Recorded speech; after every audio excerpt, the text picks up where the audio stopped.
네, 마스터님. 회의록 좀 어떻게 보셨어요? 뭐 사실 엄청 중요한 건 나오진 않았다 이렇게 평가네요. 아, 그런가요? 예, 왜냐하면 반전이 없는 회의록 결과 공개 이 정도. 근데 금리 인상을 좀 더 빠르게 나설 수 있다라는 언급이 나왔음에도 불구하고요. 아니 이미 근데 시장은 내년에 종료에 앞서서 한 차례 바로 인상하겠다고 예상을 하고 있었거든요. 네.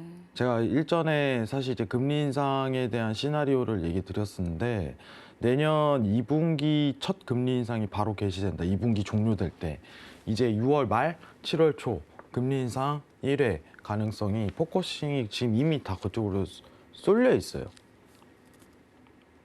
쏠려 있다는 거예요. 자, 여러분들 그러면 지금 시청자분들이 조금 이해가 안 될 수가 있어요. 이해가. 자, 제가 좀 간단하게 좀 풀이를 해드리도록 할게요. 화면을 좀 얘기를 하도록 하겠습니다. 자, 좀 확대해서 보여드릴게요, 여러분들. 자, 여러분들이 이런 내용이 좀 나온다면은 아 이게 뭔 소리야 라고 얘기를 할 수 있는데 굉장히 간단합니다. 여러분 지금 물가가 많이 올라가고 있어요. 물가가 계속 올라요.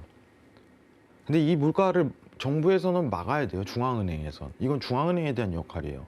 왜냐면은 정부가 아니라 돈을 푸는 주체가 중앙은행이기 때문이에요. 우리나라로 따지면 한국은행이 해당되겠죠. 미국은 FMC인 겁니다. 상황이. 근데 이 FMC가 지금 테이퍼링을 이미 한다고 얘기했음에도 불구하고 물가는 계속 오르고 있죠. 심각한 거예요, 상황이. 그러면은 지금 이제 굉장히 위험한 발언을 페드에선 꺼내지 않으면서 어떤 변동을 할 수 있는 요인은 무엇일까라고 생각을 해본다면은 테이퍼링이 어떻게 될지 모른다는 가정을 열어버리는 거예요. FMC에서는. 굉장히 쉽죠. 그리고 그게 이번 11월 FMC 회의에서 나온 것 뿐입니다. 자, 쉽게 좀 풀이를 하도록 할게요. 중앙은행이 테이퍼링을 한다는 건 돈을 앞으로 덜 찍어내겠다 이 뜻이죠. 중앙은행이 이제 달러를 막 찍어내서 시장에 뿌렸었잖아요. 여태까지 팬데믹에 의해서. 근데 이번 달부터 이제 줄이기 시작하는 거예요. 그 찍어내는 양을. 만약에 내가 쉽게 얘기를 하겠습니다. 10억이라는 돈을 중앙은행에서 찍어냈다면 야, 우리 다음 달부터는 9억을 찍어낼 거야. 왜냐면 바로 빵원이 될 수는 없어요. 왜냐? 시장의 영향이 너무 크게 가기 때문에. 그 다음 달엔 8억을 찍어내는 거죠. 그 다음 달엔 7억을 찍어내는 거고. 서서히 줄여가는 게 테이퍼링이에요. 근데 지금까지 물가가 상승이 계속 왔던 건 차트는 변경이 이루어질 수 있죠. 차트는 선반영이니까. 쉽게 이야기하면 달러가 지금까지 강세가 이루어졌던 건 시장에 대한 영향이겠죠. 근데 사실상 물가라는 건 후반형이잖아요. 돈을 뿌리는 어떤 상황에 대비해 갖고 후행이잖아요. 그러니까 테이퍼링을 실제로 개시를 하고 진행을 해야지 금리 인상 압력이 낮아질 수가 있는 거예요. 현실적으로. 아니, 물가 상승 압력이 낮아질 수 있는 거예요. 차트랑은 다른 겁니다. 물가랑은. 물가 지표랑은. 맞죠, 여러분들? 자, 근데 이번 11월 이제 FMC 미국 중앙은행의 회의에서는 좀 특이점이 발견된 게 있었어요. 기억만 해봅시다. 우리가. 왜냐면 이건 알아둬야 됩니다. 일단이란 말이 포함되어 있었어요. 일단 우리는 150억 달러씩 줄일게. 11월, 12월에. 무슨 뜻이냐? 일단 150억을 줄여보고 물가에 대한 상승 압력이 계속적으로 올라가게 된다면 그 다음에 우리는 늘릴 수도 있어. 이 테이퍼링에 대한 규모를. 이게 큰 시사점이었던 거죠. 그죠? 근데 다수의 위원이 회의록은 뭐예요? 어제 나온 회의록은 회의를 했던 내용을 까는 거예요. 완전 공개하는 거죠. 시장에다가. 왜? 공개 시장이잖아요. 중앙은행은.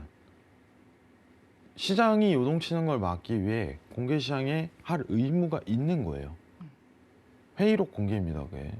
그럼 언제 하냐? 회의하고 2주 뒤에. 정확히 2주 뒤에 공개를 합니다. 근데 회의 내용을 딱 보니까 뭐 내용은 크게 변함이 없습니다. 근데 다수의 의원이 야, 금리 인상 그냥 빨리 해버리자 이러고 있어요. 그럼 지금 금리 인상에 대한 시점이 원래 예상했던 거와 굉장히 부합할 가능성이 높다는 걸 또 말해주는 거죠. 지금 예상 시나리오는 뭔가요? 미국에서 테이퍼링이 내년 6월에 종료할 거야. 종료하고 바로 금리 인상할 거야. 이겁니다. 근데요, 저는 이거 가능성 진짜 높다고 생각을 해요. 왜냐? 한국은행은 이미 눈치를 챘거든요. 한국은행은 오늘 금리 인상했죠.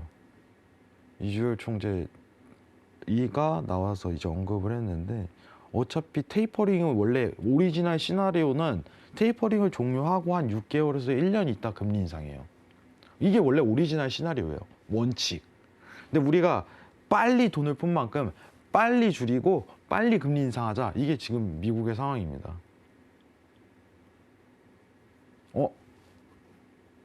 한국은행은 이미 알고 있는 거예요. 우리 미국이 빠르게 금리 인상하겠네. 미리 올리자 하고서 지금 발 빠르게 올리고 있습니다. 왜냐? 어차피 금리 인상할 거 지금 한국은행 입장에서는 금리 인상을 빨리 시도해보로써 내수시장을 다지자는 주의예요. 내수시장을. 금리 인상은 정상화의 궤도라고 오늘 얘기를 했죠. 긴축이 아닌 정상화의 과정이라고. 이게 맞는 말이에요, 사실. 정상화에 대한 과정인 겁니다, 이거는. 정상적으로 가고 있는 과정인 거예요. 빨리 금리 인상이 올라갈수록. 자, 그러면은 오늘 회의록에서 가능성이 넓어지는 건 이 테이퍼링에 대한 규모가 확대될 가능성이 언제든지 열려 있다는 거예요. 있다는 거. 일단 150억 달러라고 여기 나와 있죠. 150억 달러 자산 매입 규모를 축소키로 결정하면서 이 뜻은 무슨 뜻이냐? 150억 달러를 나는 앞으로 안 찍겠다. 매달.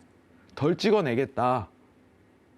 왜냐면 이 찍어내는 돈을 가지고 정부에다가 채권을 사고 있잖아요.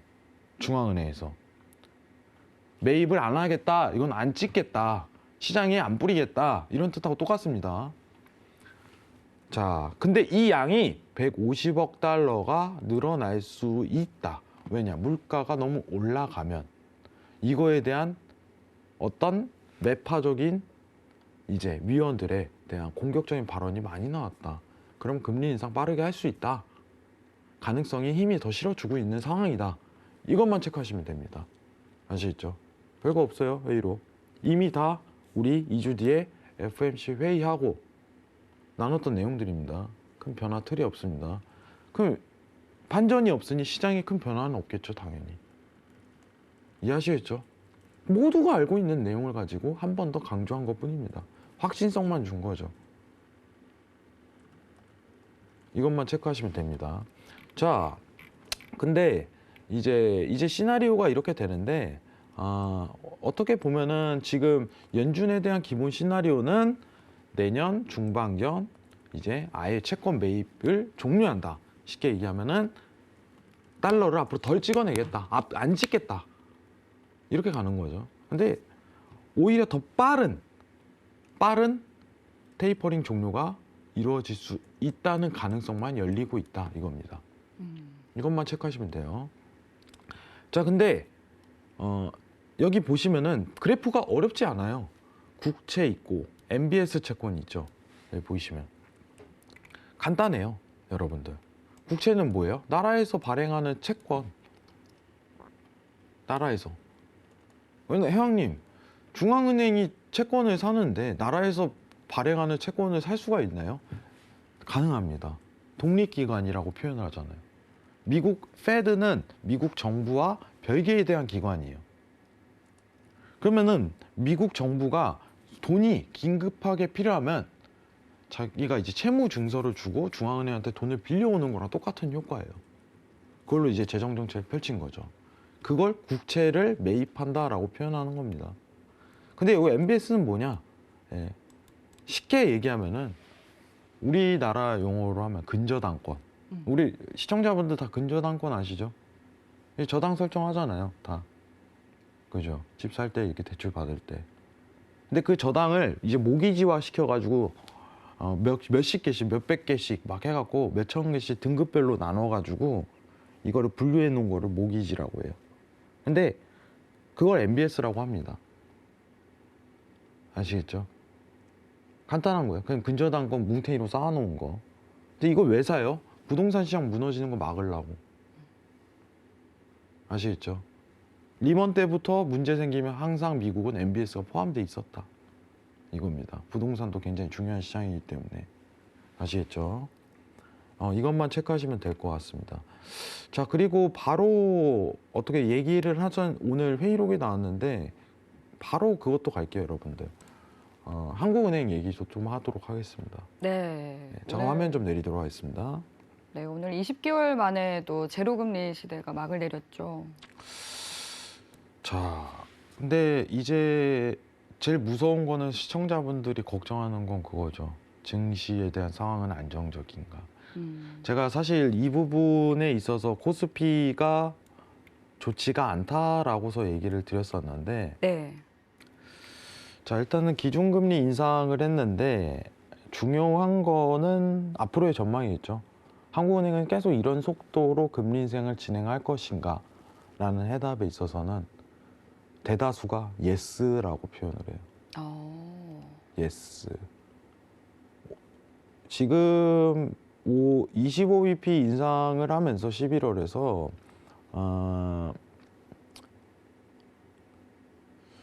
사실 시장이 안 좋은 게 긴축에 대한 속도 차이거든요. 네. 근데 이 의도를 한번 이해를 해봐야죠. 한국은행에 대한 의도는. 한국은행은 어차피 금리 인상하고 정상화될 과정인데 여러분들 뭐 전 세계가 긴축을 하고 있는데 네. 오히려 빠른 정상화 과정을 진행함으로써 내수 시장을 다지겠다는 의도가 굉장히 강하죠. 왜냐하면 요새 최근 제일 이제 정부에서 고민하는 해결은 집값이죠. 그렇죠. 예. 부동산. 그죠. 그거 굉장히 중요해요. 주식시장만큼 오히려 부동산 시장 굉장히 중요한데 빠른 금리 인상을 통해서 집값 상승률을 좀 저지하겠다는 한국은행에 대한 의도가 있고 그리고 내수시장에 오히려 신경을 쓰겠다는 정책이 딱 필요한 거죠. 근데 어차피 미국도 금리 인상을 할 거잖아요. 우리 페드웨이 보면 알잖아요. 다수 의견이 빨리 금리 인상하자 이러고 얘기하고 있죠. 그러면 한국은행 입장에서는 뭐 생각할 것도 없어요. 사실 그냥 금리 인상해야 돼요. 왜냐? 오히려 내수시장을 다질 수 있는 기회니까 빠르게. 네. 그게 더 낫다는 거죠. 오히려 미국보다 한 발 더 늦었다가는 더 리스크가 더 클 수 있기 때문이겠죠. 네, 엄청 크게 발생해요, 사실. 예. 근데 지금 중요한 거는 이제 긴축에 대한 속도가 너무 빠르다. 네. 근데 이는 증시에 굉장히 좋지 않은 효과예요. 사실 굉장히요. 자, 차트 한번 보면서 얘기하도록 하겠습니다. 잠시만요. 그리고 네. 보니까 신흥국 그 브라질이라든지 뭐 헝가리 쪽에서는 올해 들어서 6번이나 금리 인상에 나섰다고 하더라고요. 근데 사실 이제 브라질이나 그쪽은 사실 정상적인 통화 정책은 아니에요. 예. 지금 정상적인 통화 정책이 아닙니다. 채권 가격 막 20% 나오고 15% 나오고 네. 그거는 어떻게 보면 예전에 이제 브라질이 신흥국 대열에 이제 한국과 동일시했었는데 지금은 범주에서 빼버렸잖아요. 네. 그만큼 안 좋은 코스로 가고 있기 때문에 그런 그런 거는 사실 이제 굉장히 리스크가 높죠. 사실 네. 굉장히 위험한. 러시아도 6번이나 금리 인상했다고 하고 보면 세계 각국에서 지금 말씀하신 것처럼 뭐 긴축 정책을 펼치고 있는 것 같기는 합니다. 하지만 뭐 그 속도라든지 또 횟수 차이가 좀 존재하는 것 같은데 하지만 미국은 또 워낙 큰 경제 대국이기 때문에 굉장히 조심스럽게 이런 통화 정책 네. 펼치고 있는 것 같습니다. 미국은 실수를 하면 안 되죠. 자, 지금 코스피랑 나스닥 선물 지수를 한번 비교를 해보도록 하겠습니다. 네. 자, 여러분들 지금 보시면은 여러분들이 주식 이게 지금 봉 차트 있죠? 봉 차트는 이제 코스피 200을 선물한 국내 선물 지수고요. 지금 주황색으로 보이는 건 나스닥이에요. 여러분. 나스닥 얼마 전에 신고점 갱신했죠. 네. 그렇죠. 앞으로 계속 갱신할 가능성이 굉장히 높은데 추가적으로 격차가 벌어지고 있네요. 네, 금리 인상에 대해서 결정을 한 첫 7월부터 네. 굉장히 빠르게 디커플링이 이제 개시가 되기 시작을 했어요. 시청자분들이 우려하는 거예요. 또 떨어져요. 이거잖아요. 근데 이 의미를 알아야지 앞으로 코스피 방향성이 이해가 가겠죠. 네. 이 의미를 알아야지. 자, 지금 이 디커플링이 발생했던 이유는 코스피가 금리 인상을 하고 나서 발빠르게 어떤 긴축에 대한 차이가 드러나기 때문이다라고 생각하시는 게 편합니다. 지금 이거에 대한 커플링을 재차 이루려면 미국이 빨리 금리 인상 궤도로 그냥 들어가는 게 편해요. 근데 한국은행 입장은 내년 1월에도 금리 인상 할 거야. 완강하죠. 거의 태도가 완강합니다. 모두 다수의 의견이 그렇게 보고 있고 저 또한 금리 인상할 가능성이 굉장히 높겠다라고 판. 그러면 이 랠리는요 유지될 수밖에 없어요. 디커플링은 시장 모멘텀이 안 좋다는 거죠. 한마디로 안 좋다, 안 좋다. 좋은 현상이 아니에요. 와, 미증신 이렇게 날아가는데 신고점은 막 갱신하고 뚫고 또 올라왔는데 회왕님 코스피는 왜 안 올라갈까요? 근데 제가 신세계에서 몇 번 얘기 드렸던 부분은 뭐 좋은 얘기는 아니에요. 저 이제 시장에 대해서 항상 긍정적인 평가를 할 수가 없어요. 그게 어떻게 보면 시청자분들의 알 권리라고 생각을 해요. 저는 그렇게 얘기를 했어요. 3,400선이 당분간 몇 년 동안 깨지기 힘들 거라고. 앞으로 박스권이 나올 가능성이 높아요. 더 하방에 대한 조정 모멘텀을 겪고 나서 현실적인 대안이에요. 현실적인 대안. 맞잖아요. 시장이 앞으로도 안 좋게 이루어질 가능성이 올해 하반기 그리고 내년 상반기까지는 열려 있습니다.